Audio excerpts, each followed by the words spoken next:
என்ன முயற்சி செய்தாலும் வாழ்க்கை நிம்மதியை தரலையா? எவ்வளவு போராடினாலும் மன அமைதி கிடைக்கலையா? அப்படின்னா இந்த வீடியோ உங்களுக்காகத்தான். வாழ்க்கை ஒரு போர்க்களமா மாறி எந்த பாதையை தேர்வு செய்வது என்று குழம்பி நின்ற நேரத்தில் ஒரே ஒரு சாரதி, ஒரு நண்பன், ஒரு வழிகாட்டி அர்ஜுனனுக்கு மட்டுமல்ல, நம்ம மாதிரி வாழ்க்கை போராடுற ஒவ்வொருத்தருக்கும் வழிகாட்டினார். அவர் சொன்ன அந்த வார்த்தைகள் இன்று கூட நம்ம வாழ்க்கையை மாற்றும் சக்தி கொண்டது. வாங்க, கிருஷ்ணர் சொன்ன அந்த 10 முக்கியமான உபதேசங்கள் உங்க வாழ்க்கையை எப்படி முழுமையாக மாற்றப்போகுது என்று பார்க்கலாம். உன் கடமையை செய், ஆனா பலனைப் பற்றி யோசிக்காதே.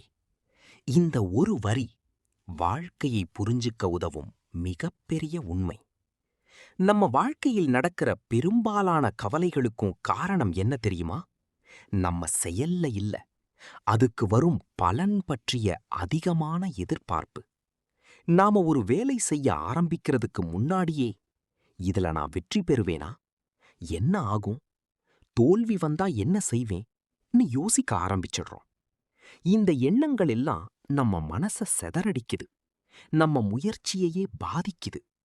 ஆனா கிருஷ்ணர் சொல்லுறது என்னன்னா, நம்ம கையில் இருக்கிறது செயல் மட்டும்தான். அதுக்கு வரும் பலன் நம்ம கையில் இல்ல. ஒரு விவசாயி விதை போட்டா அவன் தினமும் தண்ணீர் ஊத்துவான், கவனிப்பா. ஆனா அந்த விதை எப்போ முளைக்கும், எவ்வளவு விளைச்சல் வரும்னு அவன் முடிவு பண்ண முடியாது. அதே மாதிரிதான் நம்ம வாழ்க்கையும். அதனாலதான் செயலில் கவனம் வை, பலனை விடுன்னு கிருஷ்ணர் சொல்லுறார். நீங்க உங்க முயற்சிய உண்மையா நேர்மையா பண்ணீங்கன்னா அதற்கான பலன் சரியான நேரத்தில் நிச்சயமாக வரும். ஆனா அந்த பலன் வரும் வரை நீங்கள் அமைதியா இருக்கணும், எதிர்பார்ப்பை குறைக்கணும். நீங்க பலனை கட்டுப்படுத்த முடியாது, ஆனா உங்க முயற்சியை கட்டுப்படுத்த முடியும். நீங்க பலனை பற்றிய பயத்தை விடும்போதுதான் உங்க உள்ளம் லேசாகும், மன அமைதி வரும். அப்போதான் வாழ்க்கையை நீங்கள் உண்மையா அனுபவிக்க முடியும். முயற்சியை காதலிங்க, பலன் தானாகவே உங்களை தேடி வரும். மனசுதான் உனக்கு நண்பனும் சத்துருவும். இந்த ஒரு வரி நம்ம வாழ்க்கையின் உண்மையை நேராக சொல்லுது. நம்ம வாழ்க்கையில் நடக்கிற பெரும்பாலான பிரச்சனைகளுக்கும் காரணம் வெளியுலகம் இல்லை, அது நம்ம மனசுக்குள்ள நடக்கிற போராட்டம்தான். ஒரே ஒரு சூழ்நிலை, ஒருத்தருக்கு அது ஒரு சாதாரண விஷயம், மற்றொருத்தருக்கு அது பெரிய பிரச்சனை. ஏன் இப்படின்னு நினைச்சு பாருங்க. அந்த சூழ்நிலை காரணம் இல்ல, அதை எப்படி நம்ம மனசு எடுத்துக்கிறது தான் காரணம். மனச நாம கட்டுப்படுத்தினா அது நமக்கு ஒரு சக்தி, ஒரு வழிகாட்டி, ஒரு நல்ல நண்பன். ஆனா அதையே நாம கட்டுப்படுத்த முடியலனா அது நமக்கு சந்தேகம், பயம், கவலை, கோபம் எல்லாத்தையும் உண்டாக்கும் பெரிய எதிரியாகிடும். ஒரு சின்ன உதாரணம், நீங்க ஒரு வேலைக்கு ட்ரை பண்றீங்க. இன்டர்வியூக்கு முன்னாடி உங்க மனசு என்ன சொல்லும் தெரியுமா? நீங்க முடியாது, நீங்க ஃபெயில் ஆயிடுவீங்கன்னு. நீங்க அந்த குரலை கேட்டு நம்பிட்டீங்கன்னா உங்க கான்ஃபிடன்ஸ் போயிடும். நீங்க நல்ல செய்யக்கூடிய விஷயத்தையும் செய்ய முடியாமல் போயிடும். ஆனா நீங்க அதே மனச கட்டுப்படுத்தி நான் முயற்சி பண்றேன், என்னால முடியும்னு நினைச்சீங்கன்னா அதே மனசு உங்களுக்கு தைரியம் தரும். இதுதான் வித்தியாசம். மனசு எப்பவுமே ஓடிக்கிட்டே இருக்கும். அது கடந்த காலத்துல நடந்ததை நினைச்சு கவலைப்படும் அல்லது எதிர்காலத்தை பற்றி பயப்படும். ஆனா நாம அதுக்கு அடிமையா இருக்கக்கூடாது, அதை நாம வழி நடத்தணும். அதனால உங்க மனசு உங்களை கட்டுப்படுத்தாதீங்க, நீங்க தான் உங்க மனச கட்டுப்படுத்தணும். நீங்க அதை நண்பனா மாற்றிட்டீங்கன்னா எந்த சூழ்நிலையையும் சமாளிக்க முடியும். மனசை வென்றவன் வாழ்க்கையையே வென்றவன். பிறப்பும் இறப்பும் சாதாரணம். இந்த ஒரு உண்மை நம்ம வாழ்க்கையை முழுமையாக மாற்றக்கூடியது. நம்ம வாழ்க்கையில் நடக்கிற ஒவ்வொரு விஷயத்தையும் நாம நிலையானதுன்னு நினைக்கிறோம். ஆனா உண்மையில் இந்த உலகத்தில் எதுவுமே நிரந்தரமில்லை. சந்தோஷம் வந்தா அது எப்போதும் இருக்கும் போல தோணும். கஷ்டம் வந்தா அது ஒருபோதும் போகாத மாதிரி தோணும். ஆனா உண்மை என்னன்னா, இரண்டும் தற்காலிகம்தான். ஒரு நாள் நீங்க ரொம்ப சந்தோஷமா இருப்பீங்க, மற்றொரு நாள் காரணமே இல்லாம கவலையா இருப்பீங்க. அதுவே வாழ்க்கையின் இயல்பு. ஒரு மரம் போல நினைச்சு பாருங்க. அது ஒரு காலத்தில் பூக்கும், மற்றொரு காலத்தில் இலைகளை இழக்கும். ஆனா அந்த மரம் அதை கஷ்டப்படாமல் ஏற்றுக்கொள்கிறது. ஏன்னா அது தெரியும், இது எல்லாம் மாறிக்கொண்டே இருக்கும் என்று. அதே மாதிரிதான் நம்ம வாழ்க்கையும். நீங்க சந்திக்கிற தோல்வி நிரந்தரமில்லை, நீங்க அனுபவிக்கிற வெற்றியும் நிரந்தரமில்லை. அதனாலதான் கிருஷ்ணர் சொல்லுகிறார், அதிகமா பிணைக்காதே, அதிகமா கவலைப்படாதே. நாம ஒரு விஷயத்துக்கு அதிகமா அட்டாச் ஆகிட்டோம்னா அது இல்லாத நேரத்தில் நாம உடைந்து போயிடுவோம். நாம வெற்றி தோல்வியிலும் ஒன்றாக இரு. இந்த ஒரு பழக்கம் வந்துடுச்சுன்னா வாழ்க்கை பாதி பிரச்சனைகள் தானாகவே சரியாகிடும். நம்ம வாழ்க்கையில் நடக்கிற ஒவ்வொரு விஷயத்துக்கும் நம்ம ரியாக்ஷன் தான் நம்ம மனநிலையை முடிவு செய்கிறது. வெற்றி வந்தா நாம அளவுக்கு மீறி சந்தோஷப்படுறோம். அந்த சந்தோஷத்தில் சில நேரம் அகங்காரம் கூட சேர்ந்துவிடும். நான் தான், எனக்குத்தான் முடியும்னு நினைக்க ஆரம்பிக்கிறோம். ஆனா தோல்வி வந்தா அதே மனசு உடைந்து போயிடும். நம்பிக்கை குறையும். என்னால முடியாதும்னு நாம நம்மையே தாழ்த்திக்கிறோம். இது இரண்டுமே நம்மை பாதிக்கும். அதனாலதான் கிருஷ்ணர் சொல்லுறார், வெற்றி வந்தாலும் அமைதியாயிரு, தோல்வி வந்தாலும் தளராதி. ஒரு சின்ன உதாரணம். ஒரு மாணவன் நல்ல மார்க் வாங்கினா அவன் அதை ஒரு மோட்டிவேஷனாக எடுத்துக்கணும். ஆனா அதுல ஓவர் கான்ஃபிடன்ஸ் வந்தா நடக்கிறது நடக்க வேண்டியதுதான். இந்த ஒரு உண்மையை நாம உணர்ந்துட்டோம்னா நம்ம வாழ்க்கையில் இருக்கும் பாதி கவலைகள் உடனே குறைந்து போயிடும். நம்ம மனசு எப்போதுமே 2 இடத்துல தான் இருக்கும். அது கடந்த காலத்துல நடந்ததை நினைச்சு வருத்தப்படுவோம், அல்லது வரப்போகிற எதிர்காலத்தை நினைச்சு பயப்படுவோம். அப்போ நான் அப்படி பண்ணியிருக்கணும், இப்போ என்ன ஆகுமோ, இப்படி யோசிக்க யோசிக்க நாம இப்போ செய்ய வேண்டிய விஷயத்தை கூட கவனிக்க மறந்துடுறோம். ஆனா உண்மையில் நம்ம கையில இருக்கிற ஒரே நேரம் இப்போதான். கடந்த காலம் அது முடிஞ்சு போயிடுச்சு, எதிர்காலம் அது இன்னும் வரல.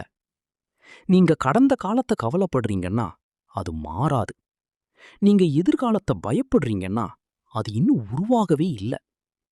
ஆனா நீங்க இப்போ செய்யற செயல்தான் நாளைய எதிர்காலத்தை உருவாக்கப் போகுது. ஒரு சின்ன உதாரணம். ஒரு மாணவன் நேத்து நான் சரியா படிக்கலன்னு நினைச்சு கவலைப்பட்டா அது அவனுக்கு உதவாது.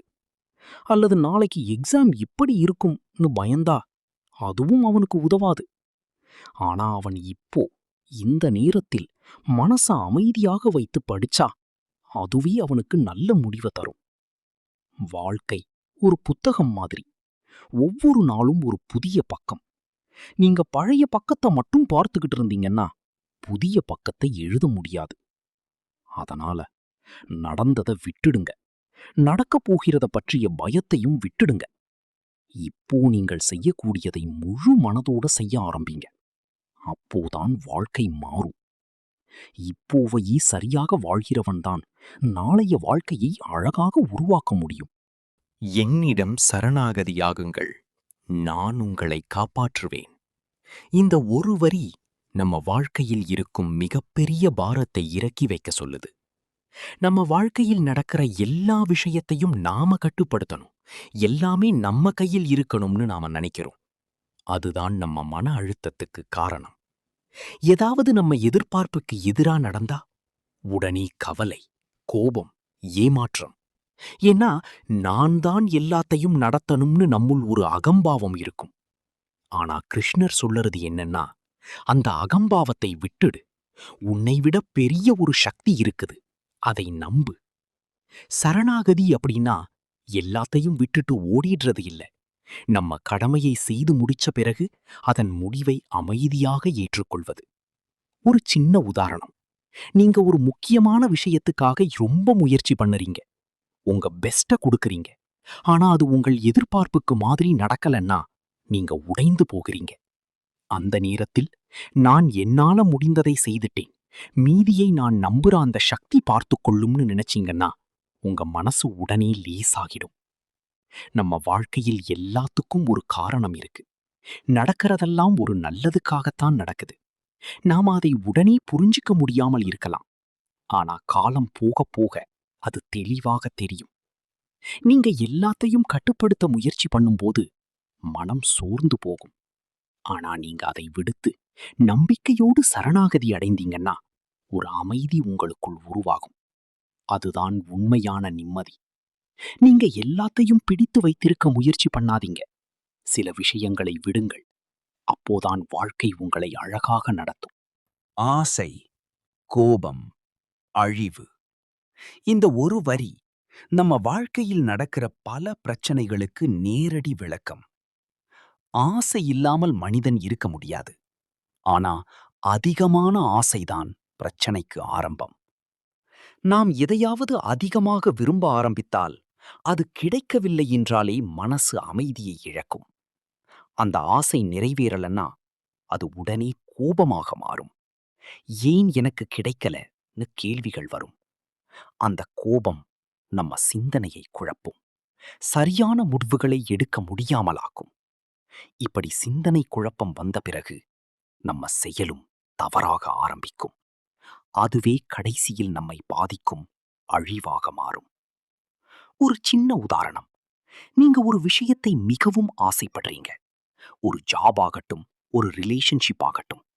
அது உங்கள் எதிர்பார்ப்புக்கு மாதிரி நடக்கலன்னா முதல் வருவது ஏமாற்றம், அதுக்கப்புறம் கோபம், அதுக்கப்புறம் மன அழுத்தம். சில நேரம் அந்த கோபத்தில் நாம தவறான முடிவுகளும் எடுக்கலாம். பிறகு அதையே நாம வருந்திக்கிறோம். அதனால்தான் கிருஷ்ணர் சொல்றார், ஆசையை கட்டுப்படுத்த கற்றுக்கோங்க. நீங்க ஆசை வைக்கலாம், ஆனா அது உங்களை கட்டுப்படுத்தக் கூடாது. நீங்க அதை கட்டுப்படுத்தணும். நீங்க எதையாவது விரும்புனீங்கன்னா முயற்சி பண்ணுங்க. ஆனா அது கிடைக்கலனாலும் அமைதியாக இருக்க கற்றுக்கோங்க. அதுதான் உண்மையான வலிமை. ஆசையை அளவுக்கு உட்படுத்தினால் மனம் அமைதியாகும், சிந்தனை தெளிவாகும், வாழ்க்கை சமநிலையோடு போகும். ஆசையை அடக்கியவன் அவனுடைய வாழ்க்கையை காப்பாற்றுகிறான். உன் உணர்ச்சிகளை விட உன் கடமை முக்கியம். இந்த ஒரு உண்மை நம்ம வாழ்க்கையில் பல கடினமான முடிவுகளை எடுக்க உதவும் மிகப்பெரிய வழிகாட்டி. நம்ம வாழ்க்கையில் சில நேரங்களில் நம்ம மனசு ஒரு விஷயம் சொல்லும், ஆனா நம்ம கடமை இன்னொரு விஷயம் சொல்லும். அந்த நேரத்தில் உணர்ச்சிகளை கேட்டு நடந்தா அது நமக்கு உடனடி நிம்மதி தரலாம். ஆனா நீண்ட காலத்தில் அது தவறாக முடியும். ஆனா கடமையை முன்னிலைப்படுத்தி நடந்தா அது அந்த நேரத்தில் கஷ்டமாக இருக்கும். ஆனா அது சரியான பாதையை உருவாக்கும். கிருஷ்ணர் அர்ஜுனனுக்கு மட்டும் வழிகாட்டவில்லை. குழப்பத்தில் நின்று கொண்டிருக்கும் ஒவ்வொருவருக்கும் ஒரு வாழ்க்கை வழிகாட்டியை கொடுத்தார். நம்ம வாழ்க்கையில் எப்போதாவது என்ன செய்யணும், எந்த பாதை சரின்னு தெரியாமல் நின்றுக்கீங்களா? அப்படின்னா அந்த நேரத்துல இந்த உபதேசங்கள் உங்களுக்கு ஒரு வெளிச்சம் மாதிரி இருக்கும். நம்ம சந்திக்கும் ஒவ்வொரு பிரச்சனைக்கும் அவர் ஏற்கனவே ஒரு பதில் சொல்லி வைத்திருக்கிறார். அத புரிஞ்சுக்கிட்டீங்கன்னா வாழ்க்கை சுலபமா மாறிடும், மனசு அமைதியடையும். இந்த மாதிரி வாழ்க்கையை